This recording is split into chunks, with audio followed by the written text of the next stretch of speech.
Hi again, Michael. Hey, how's it going? It's going pretty well. We are ready to do our last lesson of this mini course on unsupervised learning and randomized optimization. Cool. What's it about?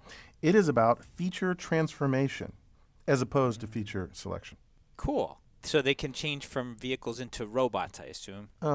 Yeah, typically. Usually it's from robots into cars, but that's a technical detail. Okay. Okay, so I'm going to define feature transformation for you, or at least I'm going to do my best to. It turns out that it's a slightly more slippery definition than the one that we used for feature selection, but it has a lot of things in common, okay? Yep. And you tell me if this makes sense. Okay, so feature transformation, as opposed to feature selection, which we talked about last time, is the problem of doing some kind of pre-processing on a set of features in order to create a new set of features. Now, typically, we expect that new set of feature to be smaller or in some way more compact, okay? But while we create this new set of features, we want to explicitly retain as much information as possible. And when I say retain as much information as possible, I probably mean, I think we'll see as we continue this conversation, information that is relevant and hopefully useful. Now, the first thing you might ask is, what's the difference between this and feature selection? Is that a question you might ask, Michael? I was thinking about that, though I think you kind of told me at the beginning of the feature selection lecture. Well, I told you that I was going to tell you. I'm not sure I actually told you. Mm. So one thing you might say, Michael, is that if I looked at this definition, this seems to actually be consistent with feature selection as well. I take a set of features in feature selection, then I create a new feature set, which happens to be smaller. And my goal was to retain as much information as possible. And we talked about the difference between relevant features and useful features, but really this sort of describes feature selection as well. You see that? Yeah, definitely. Okay, now the difference is, in fact, probably the right way to think about this is that feature selection is in fact a subset of feature transformation, where the pre-processing you're doing is literally taking a subset of the features. Here, feature transformation can be more powerful and can be an arbitrary pre-processing, not just something that goes from a set to a subset. But what we're going to do is we're going to restrict our notion of feature transformation to what's called linear feature transformation. So let me define that for you explicitly. So as before with the feature subset, we said that we were taking a bunch of features or a bunch of instances that were in some n-dimensional feature space and transforming it into another feature space of size m. Yep. And in the feature selection problem, m was meant to be less than n, hopefully much less than n. And that's typically the case in feature transformation, though as we'll discuss towards the very end, it doesn't have to be. But when I say usually we expect m to be less than n, usually means almost always. Okay. And that's because of the curse of dimensionality problem. But the difference between what we were doing with feature selection and feature transformation, because this is exactly what I wrote before, is that this transformation operator is usually something like this, a linear transformation operator. So the goal here is to find some matrix P such that I can project my examples, my points in my instance space, into this new subspace, typically smaller than the original subspace, and I'll get some set of new features, which are combinations, and in particular linear combinations, of the old features. Does that make sense? I think so. So then that P matrix would want to be n by m? Yes. So the transpose would be m by n, and that multiplies by the n-dimensional feature space in X and projects it out to an m-dimensional feature space. Right. Okay. Yeah. Okay, good. So if we wanted to write that out, we could say that feature selection was about taking features like x1, x2, x3, and x4 and finding a subset like x1 and x2, and that would be feature selection. But feature transformation would be taking something like x1, x2, x3, and x4 and translating into something like 2x1 plus x2. Which creates a single new feature, which is a linear combination of a subset of those. Does that make sense? Yeah, but it could actually make other feature combinations as well, right? So Right. it's just project it down to 1. Right. It could be projected down to 2, or it could be projected down to 3, or it could even project it down to a different 4. Okay. And in principle, you could imagine that you could even project up into other dimensions, which is something that we've done before, conceptually anyway.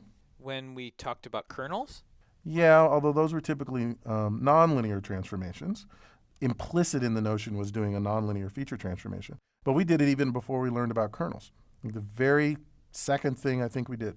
Perceptrons? How did perceptrons go into a higher dimensional space? Well, when we talked about XOR, oh, right. what we effectively did is we showed that we could project the original two-dimensional space into what looks like a three-dimensional space, where the third dimension was a combination of the first two.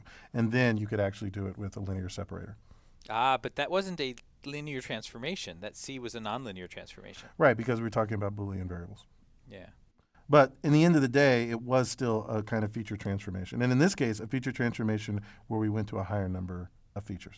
And today, what we're going to be talking about is linear transformations as opposed to nonlinear transformations. And we're going to be focusing specifically on the case where we're trying to reduce the number of dimensions.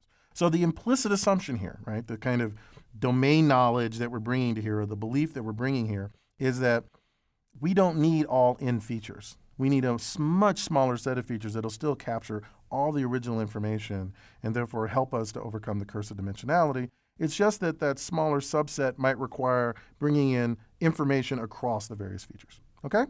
Yeah. All right. Okay, Michael, so you might ask me why we would do feature transformation. And I think the answer is obvious even to the most casual observer. We actually just went through a couple of examples in the previous slide, like XOR, the kernel methods, all of these things we've done before where effectively we were doing feature transformation. In fact, you could argue that things like neural networks are already doing feature transformation. So we've been doing feature transformation all along. And so the real question here is there some specific reason why we should do this feature transformation explicitly and separate from some specific learning algorithm that is doing its own feature transformation, such as a perceptron or a neural network or support vector machines? So I'm just going to very quickly go through a simple example that I hope illustrates why you might want to do this, but it's still kind of a large relevant example. Okay, you with me? I'm ready. Okay, so here's the problem I'm going to describe. And I'm not going to do it in a lot of detail. I really just want to give you an intuition. That problem is information retrieval. So in particular, I'm talking about what's called ad hoc retrieval. Do you know what the ad hoc retrieval problem is? I assume that if you start with a key and you add hoc to it, you get hockey. No, that would be a kind of feature transformation. We would call that the pun transformation. The ad hoc retrieval problem, maybe I can help you out by calling it by another nickname. It's the Google problem, which is you have a whole bunch of documents in some database somewhere. This is me drawing a database. And you want to retrieve exactly the subset of documents that are relevant to some query. So this is me drawing documents. So I might type in a word like machine learning into some text box somewhere, click on some button, and then get back a list of relevant documents nicely sorted against a white background. And this is the ad hoc query problem, the ad hoc retrieval problem. I give you some features, which in this case are words, and you return objects, in this case documents, that are somehow relevant to those features. Okay? So we do this all the time. What makes it ad hoc as opposed to what? There's various other kinds of information retrieval problems. This one's just called the ad hoc one. What's ad hoc about it is that you don't already know what the queries are. You aren't doing something like clustering the documents. It's just that you're going to be given some unknown query, which is in some feature space, and you're just going to have to retrieve the things that are relevant. So it's just always been called the ad hoc problem as far as I know. I guess because you don't know what these are going to be beforehand. Yeah, and like as opposed to maybe some kind of standing query. Like I want any information that talks about the OMS program, please alert me. Right, exactly. And that's actually got a name too. It's not the standing query problem, but it's a kind of triage problem. I can't remember what it's called right now. But yeah, so there's different versions of this. This one is in some ways the hardest because you can't do a lot of very clever things up front in order to figure out the best way to store your documents because you don't know what this ad hoc query is going to be. Okay? Yep. All right. So why is this problem hard other than by saying I don't know what this is going to be? So let's think about it in terms of the features that you have. Okay, Michael, so what are our features when we have a bunch of documents, let's say full of words? I'm not sure. It could be things like the number of words in the document. That could be. But what's sort of and actually that's a perfectly reasonable thing. What's the simplest set of features that you might start with from which you might then compute more interesting features. Well, there's a super duper big set of features, which are the words. Right. So in fact, that is exactly what we have is we have words. Maybe we have punctuations. And, words are sort of the obvious thing to do. I typed in machine learning. Why don't I just return every single document that has machine followed by learning? Maybe you should. Maybe I should. And maybe that's a perfectly reasonable thing to do in the case of machine learning. Should I return documents that contain the word machine but don't contain the word learning? I wouldn't score them very highly. I might not score them as highly, but I might still return them as being at least more relevant than documents that contain neither machine nor learning. Right, that are just about turtles, say. Right, exactly. Although it's turtles all the way down, Michael. I see. Okay, so if our features are words, which are sort of the most obvious things to get at, we can compute other things like the number of words or whatever. But basically our features are going to be words or counts of words or something like that. This is sort of a reasonable first step. And in fact, the very early retrieval systems, which predate both of us, actually, Michael, used simple things like words. Now, there's a lot of details to this you could imagine. Like maybe you'd want to transform all plurals into their singular version and get rid of words like the, and there's a bunch of complicated stuff you might want to do, but it's not particularly relevant for this discussion. So just assume whenever you want to assume about the kinds of words that you have, okay? Okay. Okay, so what's the problem with using words? Can you think of any problems with using words? Well, there's a lot of them. Right, that's actually the first thing. There's a lot of words, which means there are a lot of features, which means the cursive dimensionality is going to hurt us. I would think that they'd be pretty good indicators of meaning, except I guess there's kind of two complementary problems. One is that some words mean more than one thing. I like that. So we have words are good indicators of meaning because, they're words. But you could be in the case where you have words mean multiple things. You said there were two problems. What's the second one? Sort of the opposite, which is you can say the same thing using completely different words. Yes. So that's that many words mean the same thing. And in particular, the fact that words can have multiple meanings is called polysemy. The fact that many words can mean the same thing is called synonymy. So can you think of a word that might have multiple meanings that indicates the problem of polysemy? Well, so, learning, in the machine learning example, learning sometimes refers to this statistical process that we've been talking about, but it also refers to the thing that people do. And in some scenarios, it actually means to teach. Like, I'm going to learn you something. That's true, but that's just too on point. I'm going to pick something else that I think you will appreciate at the end. Let's think of a word like car. So car has multiple meanings, Michael. Can you think of them? I'm mostly stuck on one at the moment, unless Which one we're is thinking that? of the vehicle that you drive around. But Yes. I guess one could also be referring to a list deconstructor in Lisp. Yes, exactly. It's the first in a, what are those things called? A cons cell. Cons, thank you. Right, so car is either an automobile or it's the first element in a con cell, which all of you people who've heard of Lisp knows is an awesome reference.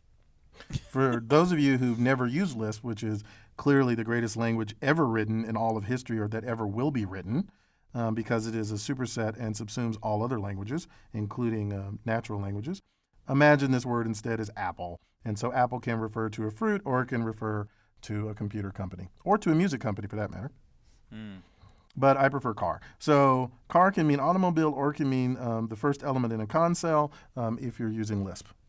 Now, sticking to this car example, synonymy is a similar problem in that car and automobile often refer to the same thing. So do you see this? So polysemy is the problem of a word meaning multiple things, and synonymy is the problem of multiple words meaning the same thing. And a particular word, like car in this case, can cause both polysemy problems and synonymy problems. Yeah, I could see that. So in the example that you gave before about machine learning, you would, if you just return documents that had machine and learning right after each other, then you'd miss all the stuff on, for example, data mining. Right. In fact, that's a very good example. So there's a huge split in the community between those who care about data mining and those who care about machine learning. And often the people in one camp don't believe the people in the other camp are doing what they're doing. But for the person who isn't religiously committed to one of those camps or the others, when you talk about machine learning, you probably also care about data mining. When you talk about data mining, you probably also care about what people inside the field might call instead machine learning. And so you would be missing out on a whole swath of papers or interesting discussions if you happen to put in the word machine learning.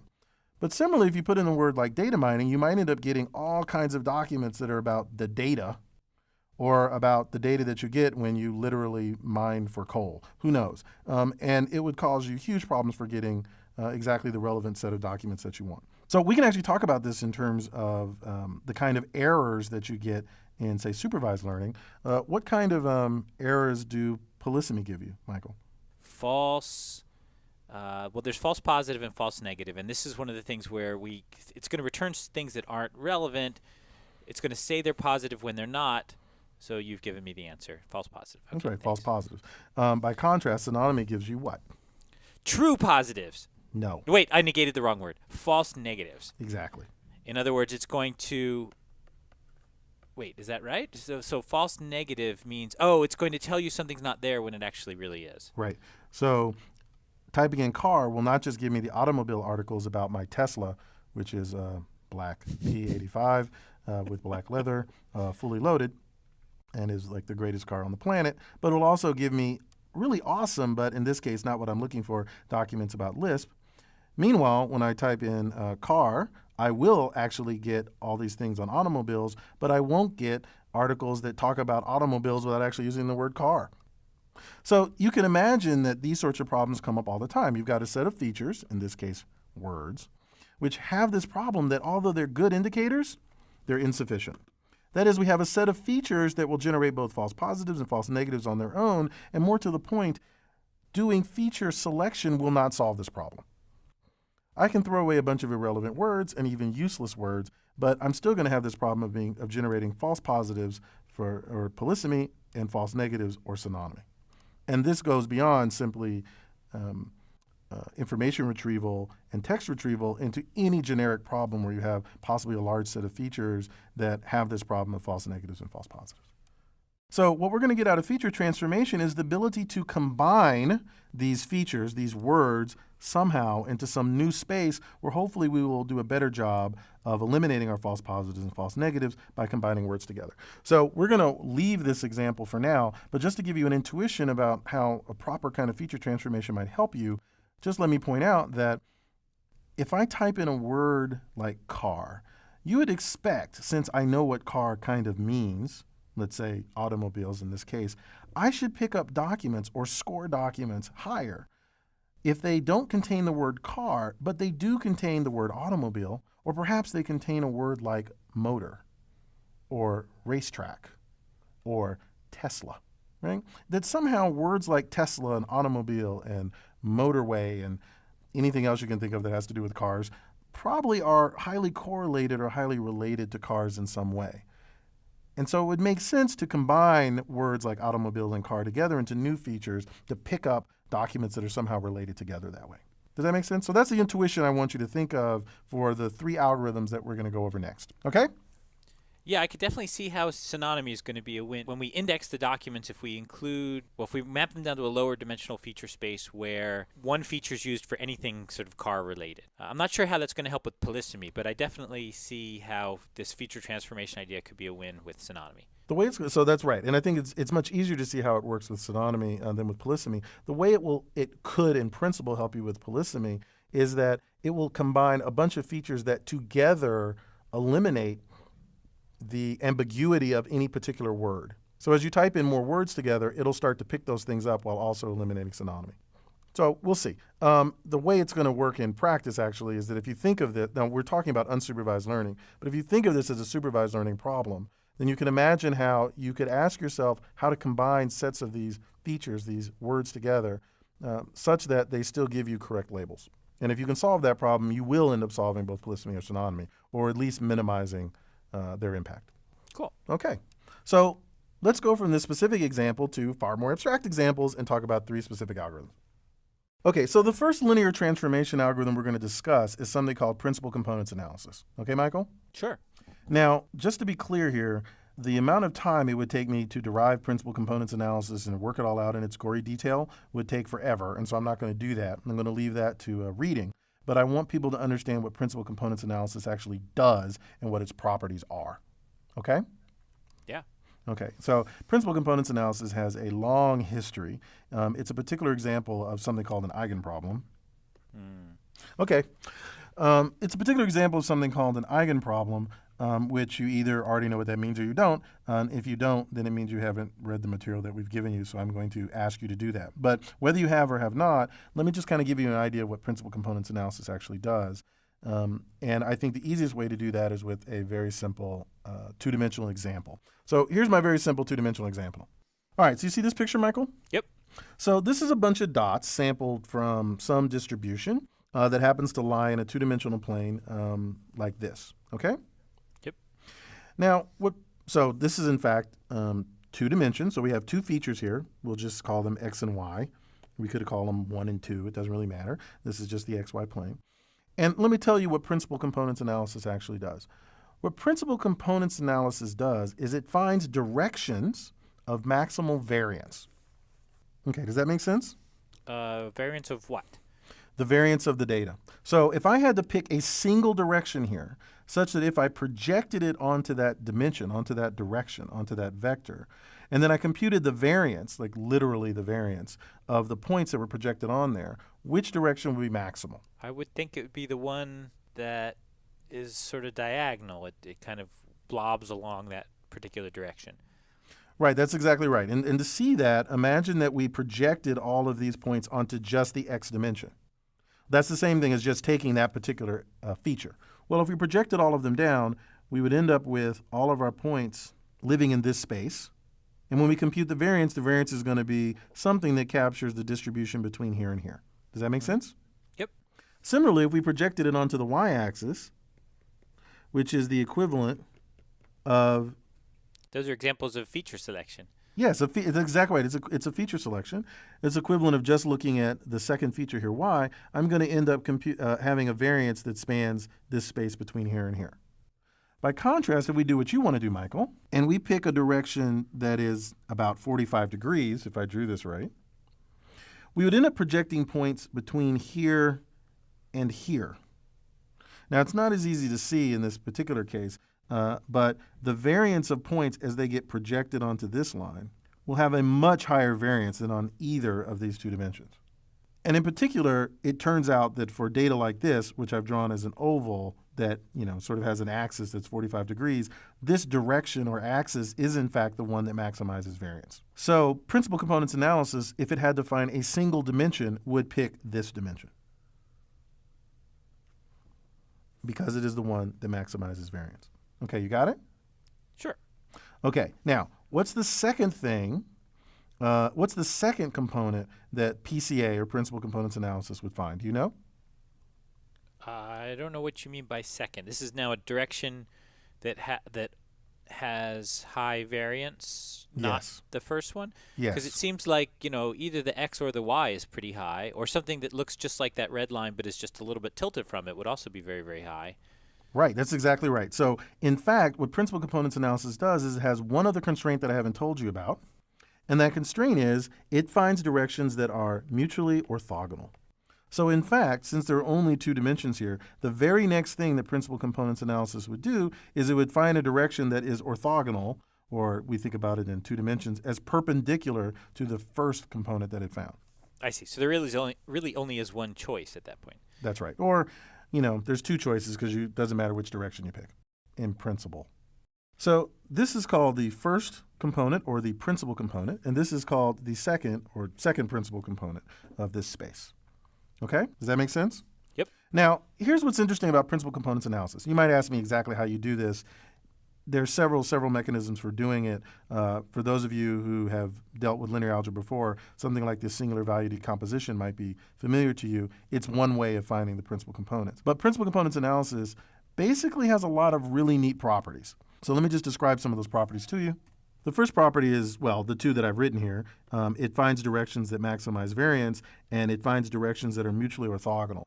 Mutually orthogonal means it's a global algorithm. And by global here, I mean that all of the directions, all of the new features that they find have a big global constraint, namely that they must be mutually orthogonal. It also turns out that you can prove, which I will try to give you a little bit of evidence for, but I'm not going to prove formally, that the PCA actually gives you the best reconstruction. Now, what do I mean by best reconstruction? Well, what I mean is if you think of each of these directions that it found, in this case, it found this one first and found this one second. The first thing I hope you see is that if I return these two dimensions, I have actually lost no information. That is, this is just a linear rotation of the original dimensions. So if I were to give you back these two different features, you could reconstruct all of your original data. You see that? Wait, when you say features, you mean what we're going to give it is, for each of those little black data points, we're going to say how far along the red axis is it and how far along the orange axis is it. Right. So it really is just a kind of a relabeling of the dimensions. Right. So just like when I think about these points in X and Y space, the original feature space, whenever I give you a value here for this feature, I'm just describing how far along a black dot is on this dimension or this projection. And the second dimension or the second feature just tells me how far along a dot is on this particular dimension or axis. And similarly, by projecting onto red and onto orange, I'm telling you how far along a point is along this axis and along that axis. So if I were to take X and Y and transform them into this new 1 and 2, I would have given you different values than I'd get from X or Y, but they're actually just the same point. And so I've thrown away no information. So that's a pretty good reconstruction. That's a pretty good reconstruction. But what principal components analysis does for you is if I take just one of these dimensions, in particular the first one, the principal component, I am guaranteed that if I project only into this space and then try to reproject into the original space, I will minimize what's called L2 error. So do you understand that? I'm not sure. Let me think. So you're saying if we instead of, all right, we take the little black dots. They now have a red dimension and orange dimension, 1 and 2. And now if we reconstruct using only the first dimension, I guess it just puts the black dots on the red line. Yep. And so they have no existence in that second dimension. Correct. And now you're saying of all the different ways that I could do that, to kind of project it to a linear sequence, this is the one that's going to have the smallest L2 error, which, if I'm not mistaken, is the same kind of reconstruction error we talked about in all the other times we talked about reconstruction. So it's like squared error. That's exactly right. It's squared error. This particular notion is called the Frobenius norm, but that's really just talking about distance. What this means is that if I project onto this single axis here, and then I compare it to where it was in the original space, the distance, the sum of all the distances between those points, will actually be the minimal that I could get for any other projection. Cool. And you can sort of prove this. It kind of makes sense if you just think about the fact that points always start out in some orthogonal space, and I'm basically finding a scaling and a rotation such that I don't lose any information, and I maximize variance along the way. By maximizing variance, it turns out I'm maximizing or maintaining distances as best I can in any given dimension. And so that gives me the best reconstruction that I can imagine. Now you might ask yourself, is there anything else nice about principal components analysis given this reconstruction error? And there's another property of PCA that is very, very useful, and it boils down to the fact that it's an eigenproblem. What happens when you do principal components analysis is you get all of these axes back, and in fact, if you start out with n dimensions, you get back n dimensions again, and the job here for feature transformation, as you might recall, is you want to pick a subset m of them, hopefully much smaller than n. Well, it turns out that associated with each one of these new dimensions that we get is its eigenvalue. That eigenvalue is guaranteed to be non-negative. It has a lot of other neat properties, but what matters to us here is that the eigenvalues monotonically non-increase. That is, they tend to get smaller as you move from the principal to the second principal to the third to the fourth to the fifth to the sixth and so on to the nth dimension. And so you can throw away the ones with the least eigenvalue, and that's a way of saying that you're throwing the projections or the directions or the features with the least amount of variance. Okay, wait. So let me see if I can echo some of that back. So it's almost as if what we're doing here is we're doing a transformation into a new space where feature selection can work. Exactly. And in fact, here's something kind of interesting for you. It turns out that if the eigenvalue of some particular dimension is equal to 0, then it means it provides no information whatsoever in the original space. So if I have a direction, if I have a dimension that has an eigenvalue of 0, I can throw it away and it will not affect my reconstruction error. I'm trying to remember if that makes it irrelevant or useless. Well, it certainly makes it irrelevant. If there's no variance, that's the same thing as saying it has zero entropy because it never changes. So it's irrelevant. Now, whether it's useful or not, well, probably not, but it might be useful for something like our simple perceptron example that we used last time. Gotcha. Okay, so does this all make sense?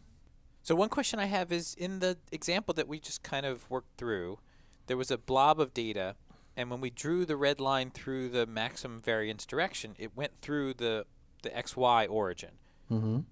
Does it have to? Is it necessarily the case that it's going to, or is the algorithm restricted to have to put things through the origin? Well, so my answer to you is that's actually a very complicated question, and in principle, so to speak, it doesn't really matter.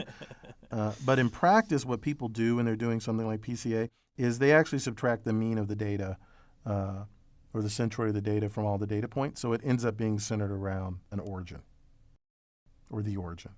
And what this means is that you can then interpret what we're doing as finding maximal variance as capturing correlation.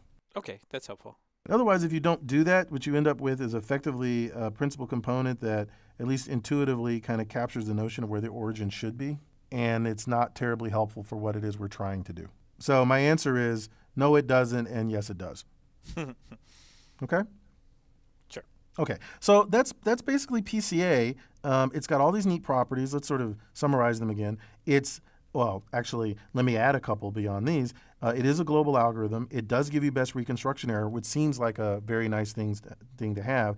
And it tells you which of the new features that you get out are actually important with respect to this notion of reconstruction by simply looking at their corresponding eigenvalues. They also have a couple of other practical properties. In particular, it's very well studied. And what that means in this case is that there are very fast algorithms that do a very good job, even in weird cases, even with large data sets, at least if they're appropriately sparse, of being able to compute these things quickly. People have been working on this problem, again, since before we were born, Michael, and they've gotten really good at finding principal components, even for what would be very difficult spaces. But this does lead me to a question, though, which is another practical question, which is, okay, so you've got an algorithm that provably gives you the best reconstruction, but what does it have to do with classification?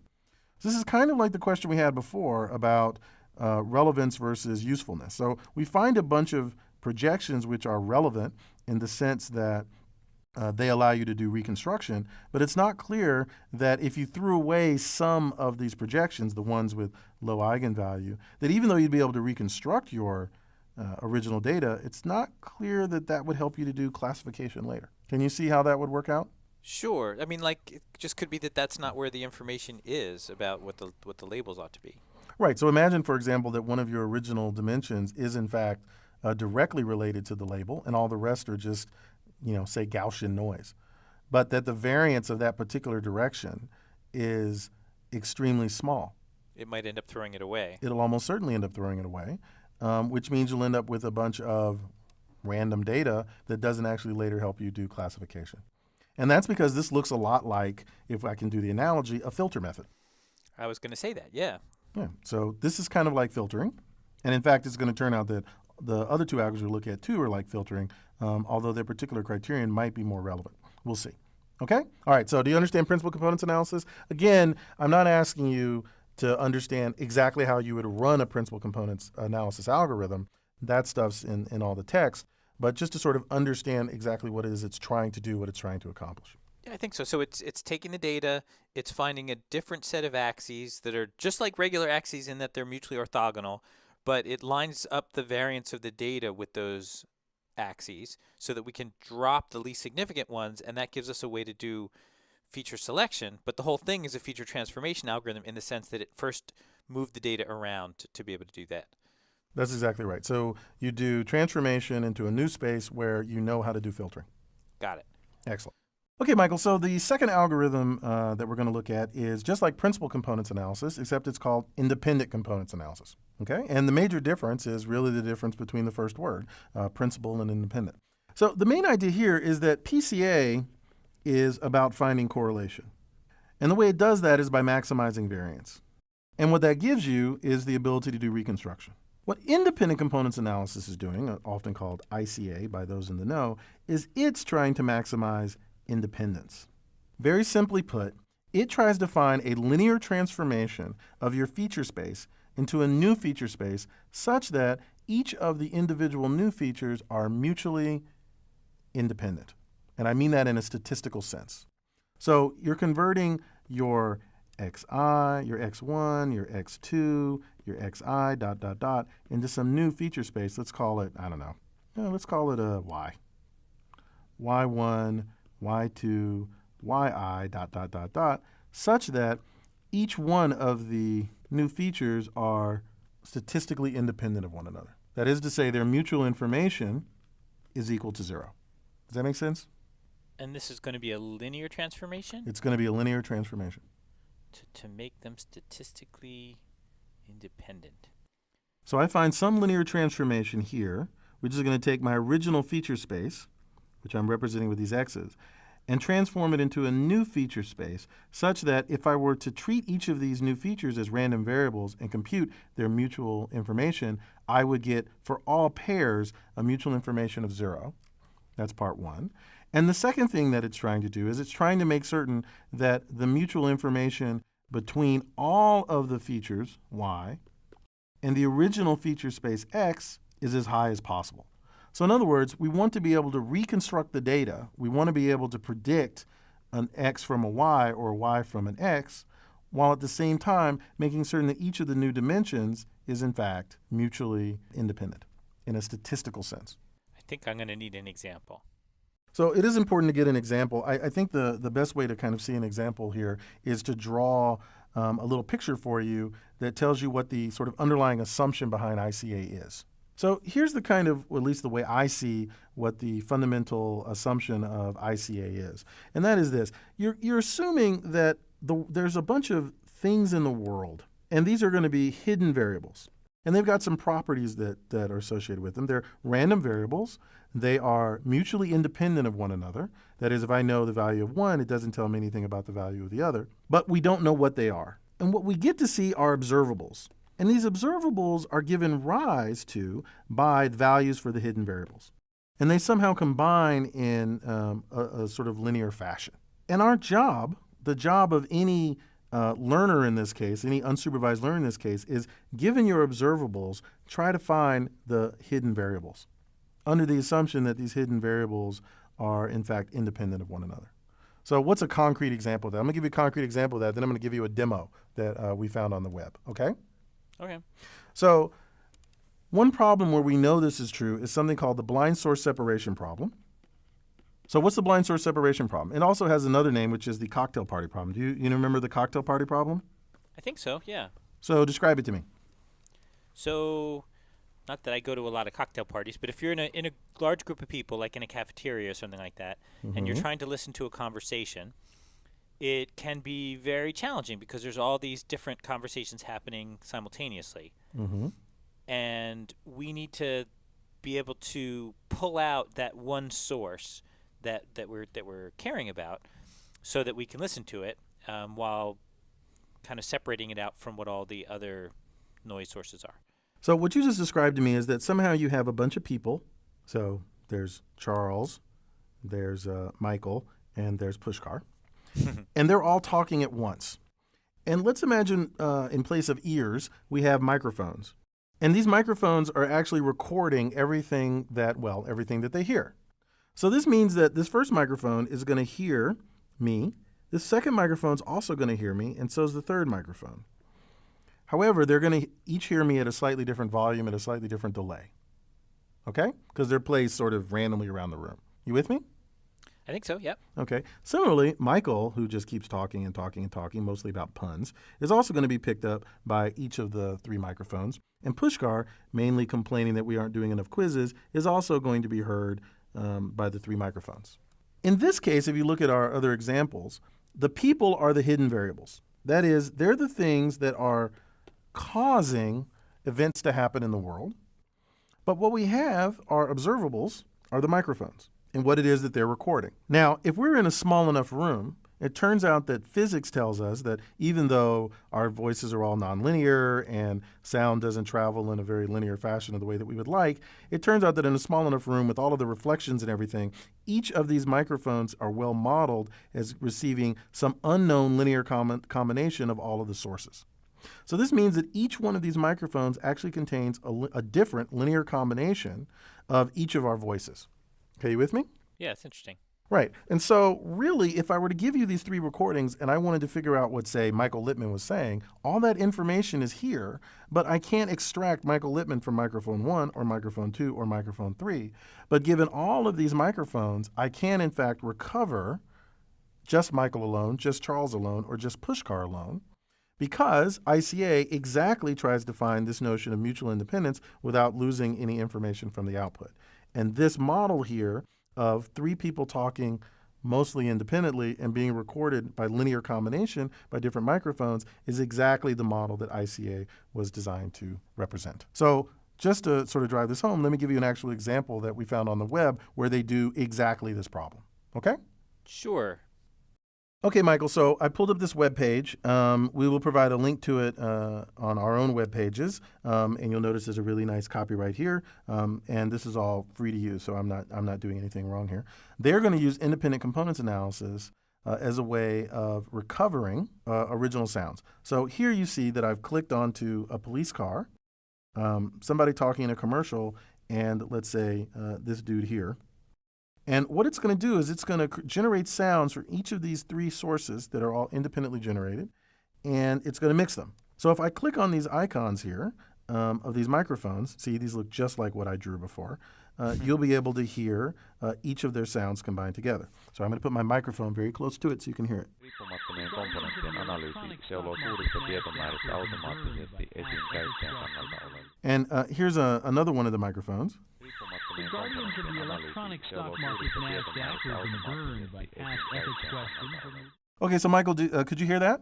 Yes. Okay, so what I did is I played two of the mixed sounds together, and to the untrained ear they sound very much alike, but I think the most important thing is all three of these sounds are over on top of one another, and as human beings we actually do a pretty good job of being able to focus on one of them because, I don't know, we're designed to do that, but machines have historically had a terrible time of doing this. And independent components analysis was the first sort of generic algorithm that was able to solve this. So we're going to use ICA now to separate the sound sources. And as you see, we get these little gramophone things, and I'm going to play each one of these and see if they did a good job of separating us into the original sources. Riippumattomien komponenttien analyysi seuloo suurista tietomääristä automaattisesti esiin käyttäjän kannalta oleellista. The guardians of the electronic stock market NASDAQ, who have been burned by past ethics questions, are moving.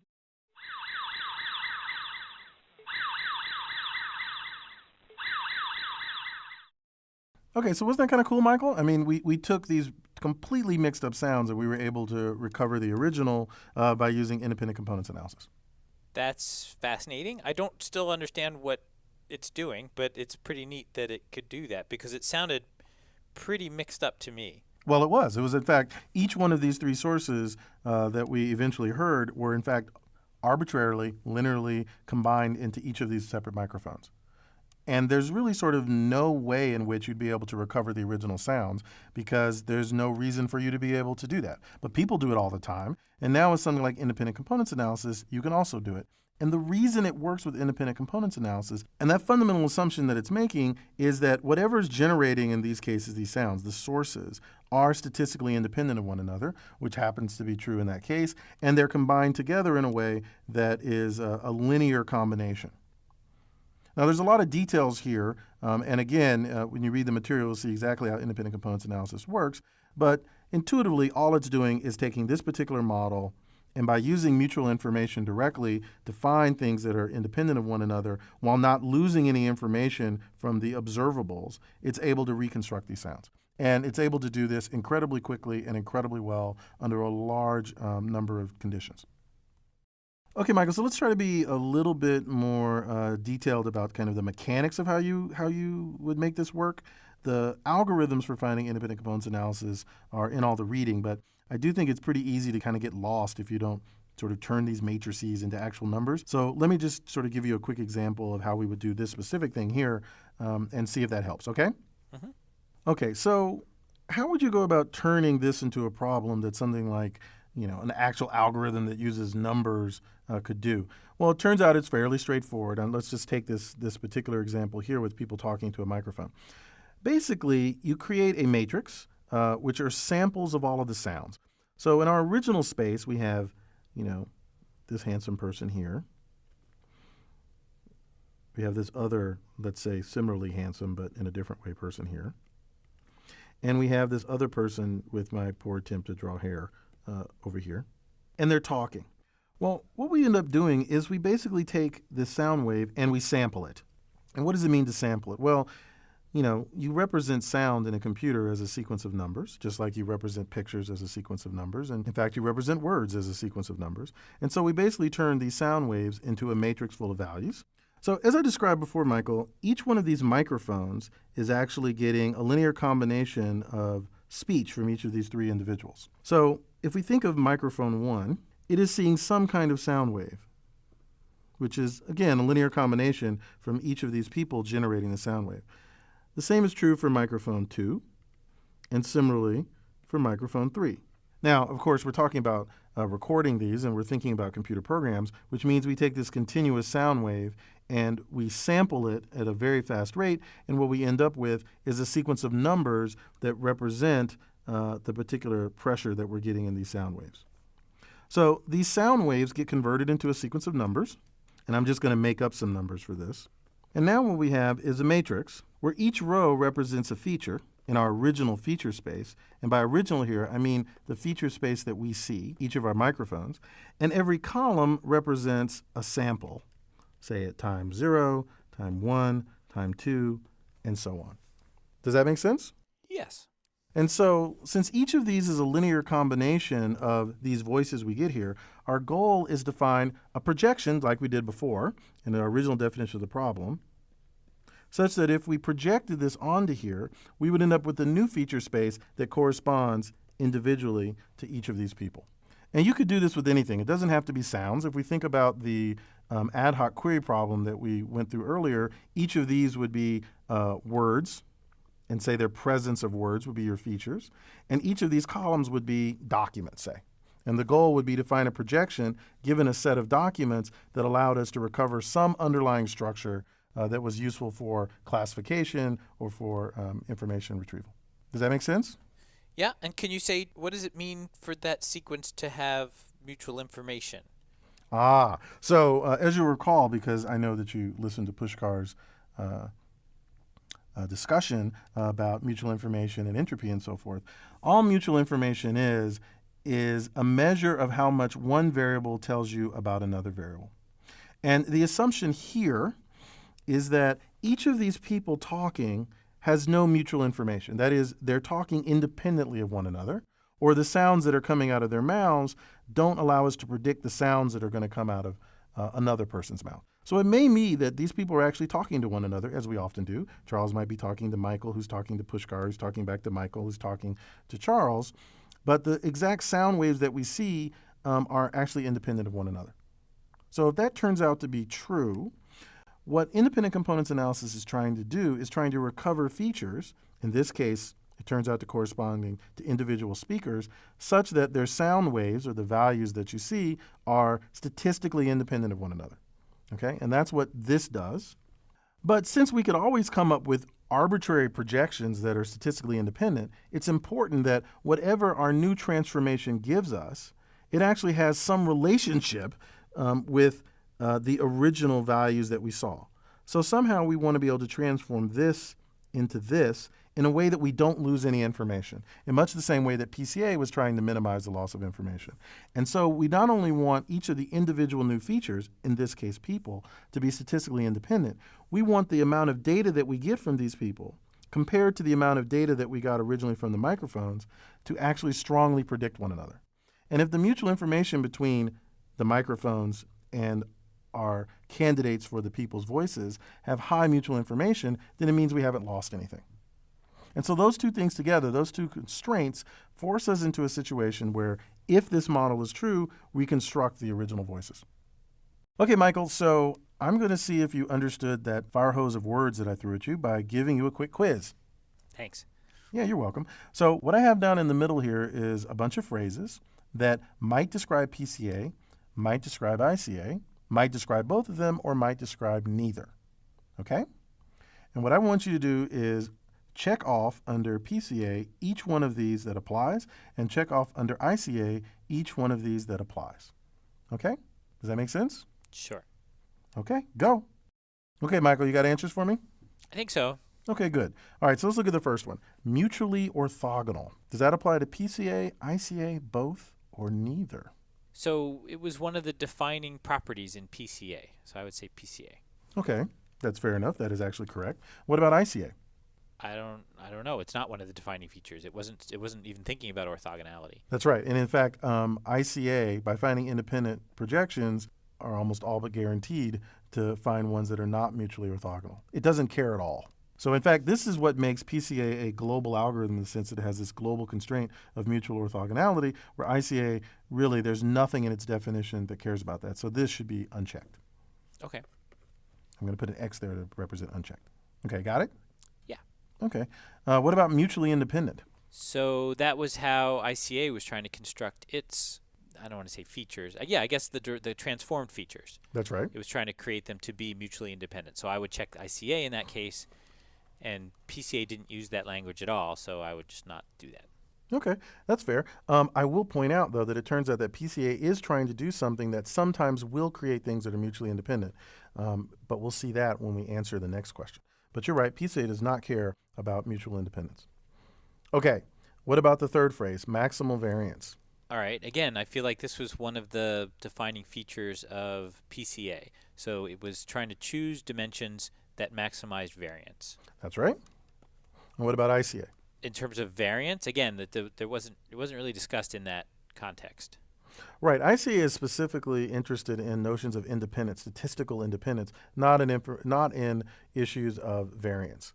So in fact, ICA does not care about maximizing variance. Now that we've gotten this far, let me point something out. It turns out that because of this orthogonality constraint, this lack of an independence constraint, but this goal of maximizing variance, there are cases under which PCA happens to find independent projections. What's really going on here with these three constraints, or lack of at least one in this case, is that PCA is tending to find things that are uncorrelated. By maximizing variance along orthogonal dimensions, it's finding uncorrelated dimensions. And that makes some sense given what it's trying to do, but that is not the same thing as finding things that are statistically independent.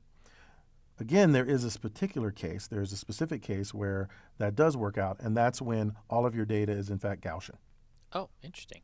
And why Gaussian? Because it turns out that the distribution that maximizes variance is in fact the normal distribution.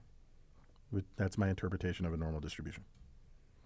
So maximizing variance means that what PCA is doing is it's trying to find a bunch of orthogonal Gaussians, more or less. Does that make sense? Yeah, but you were saying that it aligns with ICA in that case? In that case, yes, because it's going to turn out that uncorrelated ends up being independent under very specific distributions. But that's a coincidence. It's not a normal fact. Haha.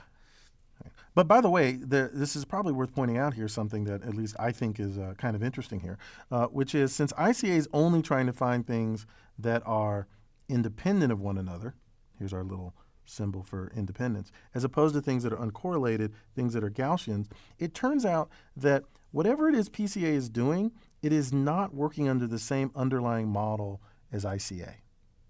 Right? Let's think about what ICA is trying to do. ICA is trying to find a bunch of these projections, all of which are statistically independent, right? Mm-hmm.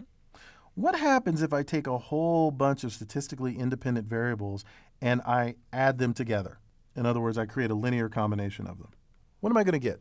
Bunch of sums of things that are independent? Right, and what does that tend towards in the limit?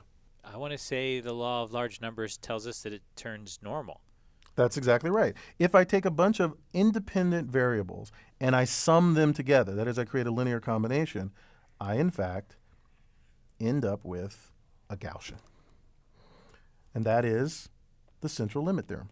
So one argument you might make is that if you believe in a world where there are independent causes giving rise to observables, which is what ICA believes, then whatever you do, you should not be maximizing variance because you're guaranteeing to be summing together otherwise independent variables. Oh, I see.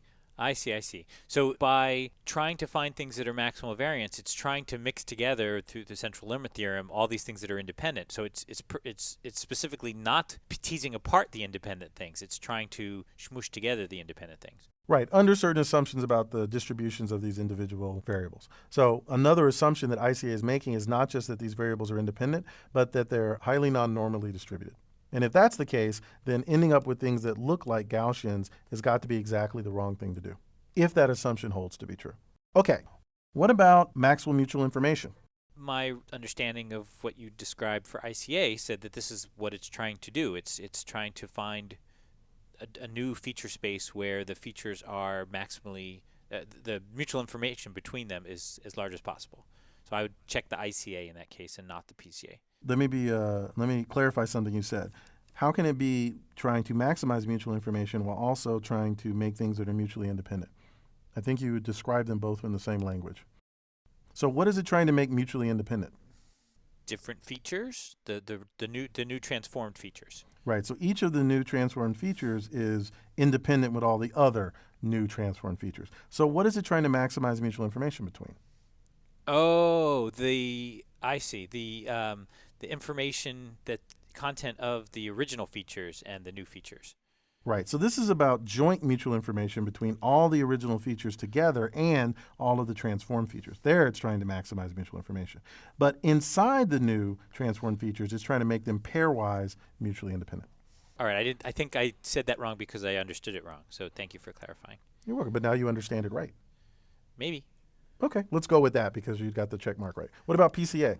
I just X that. I don't understand what that would mean. Right. So if I were to put something here that it could get a check mark for, what I'd put down is maximal reconstruction. Ah, right. Right. And notice that maximal reconstruction of your original data is not the same thing as maximizing mutual information. Though, of course, in the limit, they work out to be the same. Interesting. Okay. Right. But the one projection that maximizes variance is not necessarily the same as the first projection you find for maximizing mutual information. So these things really are doing two completely different things. Okay, last two. What about ordered features? So in PCA, it was actually assigning, taking the maximum variance dimension first, and then the next, after that's been subtracted out, whatever has the largest remaining variance, and so forth. So the features end up coming out in a very specific order, and it has the property that you can drop the last group of features if you want to still have as high reconstruction error as possible given the number of features that you keep. So I would check PCA for that. Okay, good. What about ICA? You didn't say anything about the ordering or how you'd actually find features. It seemed like in the blind source separation example that you gave, it just came out with the 3. So I'm going to say not ordered. That's right. And in fact, if you think about the blind source separation example, well, how in the world would you order people anyway? I mean, other than in the obvious way. It just doesn't really mean anything. ICA doesn't have a notion of causes being more important than other causes, merely that they're independent. So it doesn't really worry about ordered features. It turns out in practice that you can actually try to order the features by using something called kurtosis, which is the fourth central moment of a distribution. But that's really just something that's useful in some specific cases, almost by coincidence. ICA itself does not particularly care about ordering, at least not classical ICA. Okay, what about the last one, bag of features? So I would view what you just said about ICA as implying that what ICA produces is a bag of features. There's no particular ordering to them. It's just a collection of things that make up the whole. I guess, PCA, after you've thrown away whichever features you don't want, the features that remain are just features. They could be treated as a bag, I guess. So I don't know if I would check that or not. For symmetry, I guess I would say not. Okay, but I'm going to say yes, because an ordered set of features is still a bag of features. But we would accept either a check or an X. Both are sort of perfectly fine. So what did we really learn from this, Michael? I think what we learned is these things have fundamentally different assumptions and are really trying to do completely different things. Okay. The only thing they have in common is that they're still trying to capture the original data somehow. All right, I understand that, but I also learned the opposite, which is that they are really closely related and are trying to do very similar things. Yeah, but their underlying models are different. So maybe that's actually a good point, Michael. So maybe a better way of saying it is their sort of fundamental assumptions are different, even though they're trying to do the same thing, which is capture the original data in some new transformed space that is somehow better. But if you think about it that way, they have two different optimization functions, two different fitness functions, two different cost functions. So even though they're trying to do the same thing, reconstruction, keeping the data around, their basic assumptions about the way that data is constructed are very different. Okay. Okay, so let me give you just a few more examples, Michael, of how PCA and ICA differ. And I'm going to do this mainly by talking about certain things that ICA does. And this is really just for your edification, but I think it really helps to think about those sort of underlying models and how they differ by thinking about how they react differently to different kinds of data. So just here's a couple of examples. The one we covered right away was the blind source separation problem. And of course, what we recall is that ICA in some sense was designed to solve the blind source separation problem. And in fact, ICA does an excellent job at solving the blind source separation problem. Meanwhile, PCA does a terrible job at solving the blind source separation problem.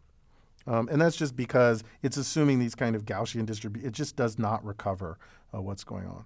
But here's something that ICA does differently from PCA, is because it's got this kind of blind source root in it, it's actually directional. And what I mean by that is, you recall I drew this sort of matrix before where we had features this way, and we had samples of those features like sound, time samples of sound this way. It turns out that for PCA, it doesn't matter whether I give you this matrix or I give you the transpose of this matrix. It ends up finding the same answer. And that should make sense, right? Because it's just basically finding a new rotation of the data, and these are effectively just rotations of each other for the purposes of if you just kind of think about it geometrically in space. IC, on the other hand, gives you completely different answers if you give it this versus giving it this. So ICA is highly directional, and PCA much less so. But ICA, because it's making this kind of fundamental assumption, does end up generating some really cool results. So I'm going to give you another example of one that's like the blind source separation one. In fact, I'm going to give you two, okay? So imagine you had a bunch of inputs of faces, okay? So here's my input, faces. I give you bunches and bunches and bunches of faces.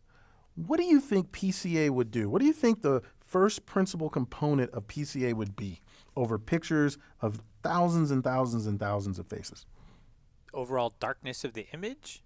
Actually, that's exactly right. The first thing that PCA tends to do with images, we're talking pictures, not just sketches here, is it finds the direction of maximal variance, and that tends to be brightness or luminance. Which kind of makes sense because that's typically the kind of thing that gets varied the most. So in fact, the first thing people often do when they're trying to use PCA on faces is they normalize all of that away because the first principal component isn't terribly helpful.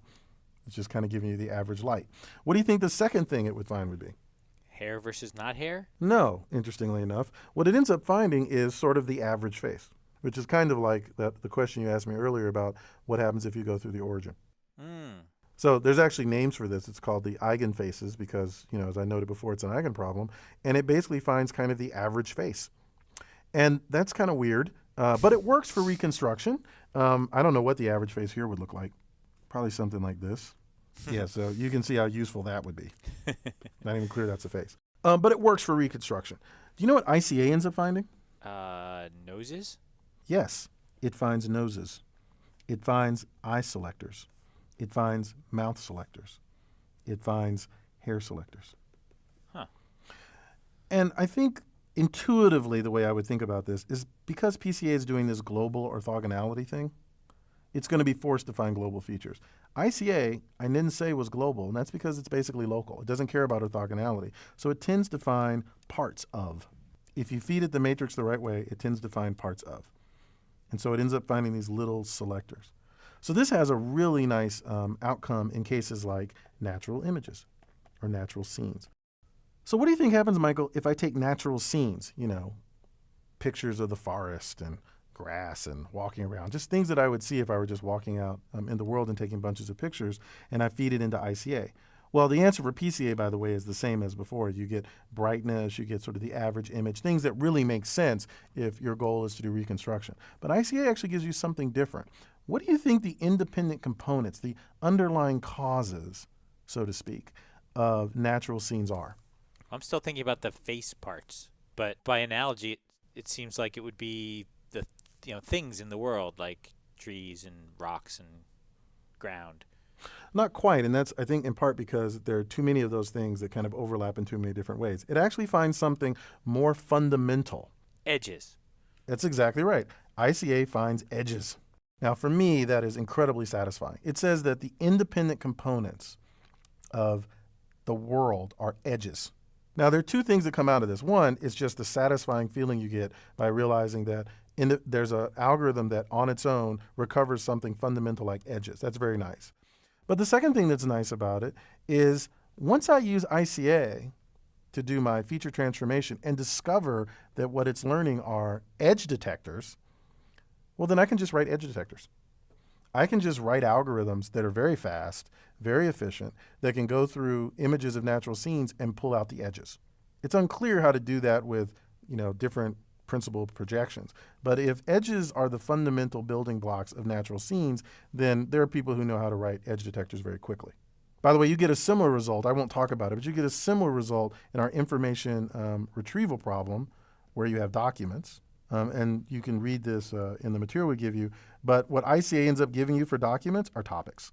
And they're very easily interpreted that way. Collections of words that select for specific topics that are themselves made up of collections of words that select for topics and collections of uncorrelated words that get rid of distractor documents. So the independent components of scenes are edges, and the independent components of documents are topics. And that feels very nice. But in both of these cases, both with edges and with topics, it turns out that the form of these topics are something that you can compute very, very quickly and sort of independently of the underlying ICA algorithm. So why does that matter, Michael? Well, remember what I said originally about unsupervised learning, what it was good for was understanding your data, doing kind of data analysis from a human being's point of view. So what something like ICA and other algorithms we might imagine do is they allow you to do analysis over your data to discover fundamental features of them, like edges or topics or noses and eyes. And then once you understand that's what's making up your data, you can simply write code that will select for it or figure out what the important parts of your data are correspondingly. And so here we haven't just done this feature transformation problem for the sake of doing classification. Feature transformation actually helps us to understand the fundamental underlying causes, or at least structure, of our data. Okay, Michael, so we've talked about PCA and ICA, and they both work remarkably well in the specific domains that they're designed for, and they've been applied for decades on a wide variety of problems for doing this sort of feature transformation. But I'm going to just very briefly describe two other alternatives to sort of give you a notion of the space, okay? Sure. Okay. The first one is kind of irritating, but I feel obligated to share it with you. And it's called, well, it's got many different names, but I'm going to call it RCA just because I like the symmetry. And RCA stands for Random Components Analysis. So what do you think random components analysis does? This is also called random projection. I'm going to guess instead of finding dimensions with, say, high variance, it's just going to pick any direction. That's exactly right. What RCA does is it generates random directions. And then I guess it projects the data out into those directions. That's exactly right. It's like saying it picks a random P to a random matrix to project your data onto. This matrix is, in some sense, just any random linear combination. And you want to know something? It works. It works remarkably well. At what, though, in terms of like reconstruction? At reconstruction, well, not particularly well at reconstruction, but you know what it works really well? It works really well if the next thing you're going to do is some kind of classification. Now, why is it you think that it actually works? Can you imagine why just picking a bunch of random directions and projecting onto those random directions might work? Well, it does mix things together differently. I don't know why the original data wouldn't work and this would work better, unless the original data somehow is purposely made to not work. Well, remember what we're doing here, right? We're starting with n dimensions, and we're projecting down to m dimensions, where m is significantly lower than n. So I've started with a bunch of dimensions. Now remember, the real problem here is not that I can't gather the data from the n dimensions. It's that there's a whole bunch of them, cursive dimensionality. So I need to have a lot of data. So if I don't have a lot of data, at least certainly not an exponential amount of data, so to speak, and I project to lower dimension, why would random projection still give me something that helps with classification? So it's as if it's maintaining some of the information from these other dimensions, even though there's fewer of them now. They're all kind of mixed together, but the signal might still be there. That's exactly right. And because you project it into a lower dimension, you end up dealing with the cursive dimensionality problem, which is sort of the whole point of this, or one of the whole points of this in the first place. And really, a way I think of summarizing what you're saying is that this manages to still pick up some correlations. So if I take random linear combinations of all of my features, then there's still information from all of my features there. So in practice, at least in my experience, Michael, it turns out that M, the number of lower dimensions you project into for randomized components analysis or randomized projections, tends to be bigger than the M that you would get by doing something like PCA. So you don't end up projecting down to sort of the lowest possible dimensional space, but you still project down to a lower dimensional space that happens to capture your correlations, or at least capture some of the correlations, which often ends up working very well for a learner or a classifier down the road. You can actually see how in this case you might even project into another set of dimensions M where those number of dimensions are actually bigger than the number of dimensions you started out with. This, in some sense, is almost exactly what we did with perceptons in solving XOR. Basically, you're projecting into higher dimensional spaces by doing this.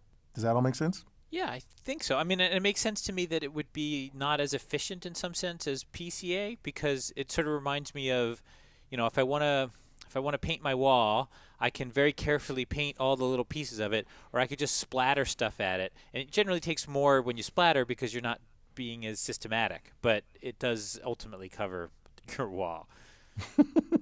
Yeah, I think that's an interesting analogy, and I'm going to go with an apt one. Okay, so this sort of thing works. What advantages does it actually have over PCA and ICA? Can you imagine one? There's one in particular which I think sort of jumps out at you. RCA? Well, I don't know. Is that a good quiz question, maybe? Sure. Let's make it a quick quiz. Okay, so here's the quiz question then. What is the big advantage of RCA? And there is a single word to describe it. So your job, Michael, is to look into my brain and imagine what word it is I'm thinking of. And I gave you a hint by saying it jumps out at you, which means if you don't come up with it, you're going to feel really bad. Okay. So are you ready? Ready. Okay. Go. Okay, Michael, what'd you come up with? I have a bunch. Well, so the big advantage of RCA, it's cheap. It is cheap. It's simple. It is simple. It's easy. It is easy in a sort of comical or complexity sense. Sort of practically free. Those are all words like free, easy. Those are the words that came to mind. You're saying that's none of those is your word. No, none of those was the word that I was How about coming up works? with. No. It did start with the letter F, though. Famous. No. Foul-mouthed. That's 2 words. Friendly. No. All right, I need more letters. I'm still going back to famous. Fabulous. Fast. That's right, it's fast. But I would definitely give you cheap or easy. Cheap is like fast. So is easy.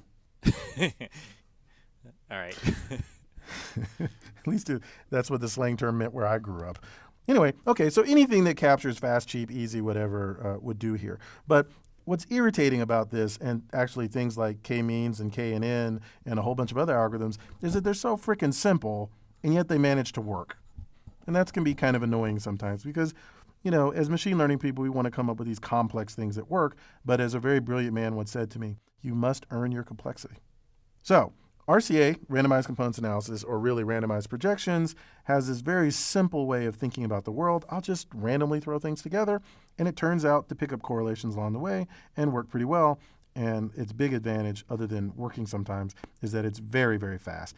PCA can take hours in supercomputers, and ICA can take hours upon hours in even more supercomputers. But generating a bunch of random numbers, computers are really good at that, and it happens to go really, really fast.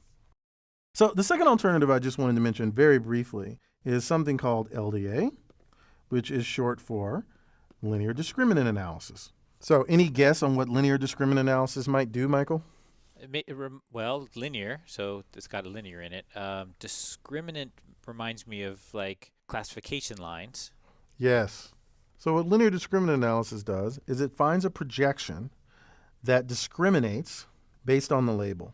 This actually feels a lot like supervised learning, right? You take advantage of the label, and you come up with a transformation such that you will in fact project things into different clumps or clusters or otherwise separate them based upon their label.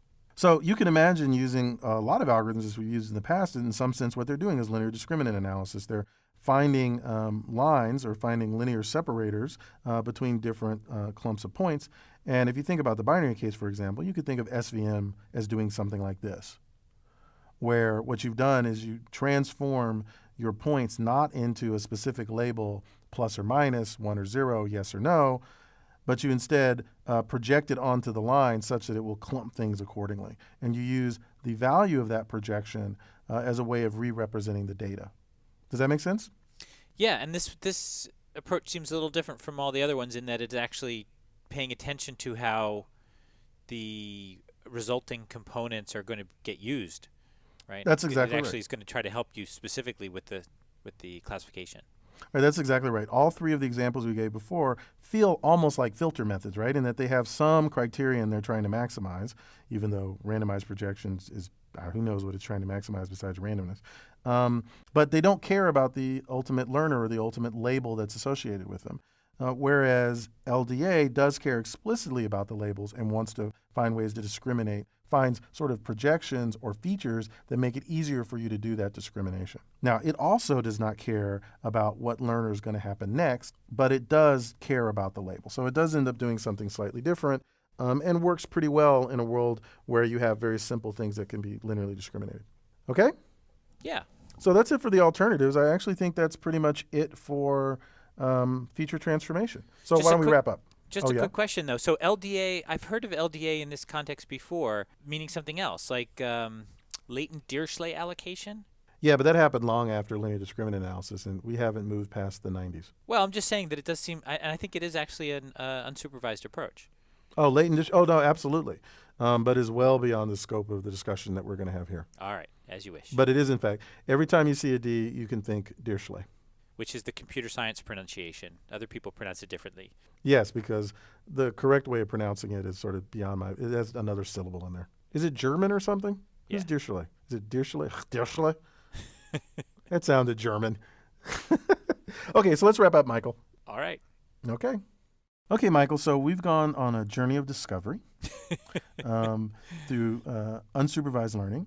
And so my question to you is, what have we learned? I think we learned a little bit about ourselves. And a little bit about America. So what A's have we learned today, Michael? So there was PCA, Mm-hmm. ICA, Mm-hmm. LDA, Mm-hmm. RCA, Although and no one calls it that USA. one. USA. We're number one. Woo! Okay, we're just going to erase that little bit. Okay. Yeah. Okay. So we learned about a lot of A's today, which is the same grade that all our students are going to get, I am sure. That would be great. Or that's if they're truly independent. If they aren't independent, then the central limit theorem says there will be a normal distribution across grades. Ring that bell curve. Ah, yeah, baby. Okay. So we learned about PCA, ICA, LD, and RCA. What else did we learn about? Well, I think that was it. But we talked about specifically, we talked in detail about the relationships between some of these. Mm-hmm. In particular, these are all examples of feature transformation. That's right. Okay, so we found about the relationships between different transformation analysis. Oh, here's something we learned. We learned that the A doesn't just stand for analysis in the algorithms, but it actually does stand for analysis of the data. Because that's unsupervised learning. That's right. And that in particular, I gave some examples where ICA tells you what the underlying structure of the data is. You can use it to find structure. So that, for example, the independent components of natural scenes are edges. So it's interesting because I feel like the other time that you emphasized structure was when you were talking about Mimic, which was a piece of work that you did when you were a graduate student. Yep. one would almost want to guess that maybe you worked on ICA when you were a graduate student. I actually did. My very first paper as a young graduate student was on Mimic, and my very last paper as a young graduate student, my actual dissertation, was on independent components analysis. I had that sense from the number of strong points that you felt the need to make about ICA. Well, listen, man, really, structure runs my life. As you know, everything about my life is well structured. Yeah, sure. Okay, did we learn anything else? So, I mean, I feel like we spent a lot of time talking about, ICA is a more probabilistic kind of modeling method, and PCA is a more, I want to say, linear algebraic modeling model. That's a really good point, Michael. So we didn't say it explicitly this way, but actually, even in our own work, it often comes up that sometimes you want to think about information theory, you want to think about probability, and sometimes you really just want to think about linear algebra. And you could see PCA as being really about linear algebra, and sometimes only coincidentally being about probability, whereas ICA is all about probability and information theory, and only coincidentally ever about linear algebra. Yeah, that's helpful. That does seem to be a fundamental split in a lot of work that happens in machine learning. Yeah, and it makes some sense. I mean, we know what the right answer is in probability, but we know what the right answer is in linear algebra. And I guess it's often the case, Michael, would you agree that the linear algebra approach is often easier to think about or easier to do in practice, and sometimes can be interpreted as if it's probabilities. And that typically breaks down on the edge cases, but you can kind of work around it for sort of common cases. Yeah, that the linear algebra algorithms are often cheaper to execute, less prone to local minima issues. There's sort of a well-defined answer that they're finding, but it's often not quite the answer that you want. And the probability methods give you the answer that you want, but can be very hard to find. Right, and in fact, you can see that in ICA and PCA, in that PCA is very well understood. There are lots of fast algorithms for it, and you know that the principal components always exist. Interestingly, we didn't talk about this, but by contrast, ICA, with its more information theoretic and probabilistic roots, has a very specific model, and it isn't always the case that that model fits. And so, in fact, sometimes you can't find independent components because they don't actually exist except in the most trivial sense. So it's both more expensive because of the way you end up searching the space, and it doesn't always produce an answer. But when it does produce an answer, it tends to produce very satisfying ones. Well, I think that's a good place to stop in the sense that I wanted to know just one more interesting fact about ICA. And now that I've got that, I feel fully satisfied.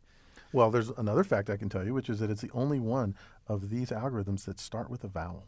And now I'm more than satisfied. It is always my goal to leave you more than satisfied, Michael. All right, then. Okay, well, I think we are done with this entire sub-lesson mini course thingy. About unsupervised learning. Well, that's Unsupervised great. What learning. does that leave us to do? Doesn't leave us to do anything, at least not with this particular mini course. I think actually the description we had here of what we've learned for this particular lesson actually applies even going backwards to some of our other lessons. And what we're going to get to do next is decision problems and reinforcement learning. Ooh, exciting. It is exciting. But I think first people probably have some homeworky stuff to do, projects to do in the context of this mini course. Yes, and probably an exam of some sort. So good luck to everyone on that. Yes, we're absolutely sure you'll do fine. Be sure to go over these lessons and be sure to read all of the material because there's a lot of detail in the material that wouldn't make a lot of sense for us to cover in this format. But do give it a read, come back, look at the stuff that we've talked about. It should help you to understand the intuition behind what's really happening there. Excellent. Well, this is great. Thanks, Charles. I learned a lot. Okay, I did too. Bye, Michael. I will hear from you soon. All right. Awesome. Bye.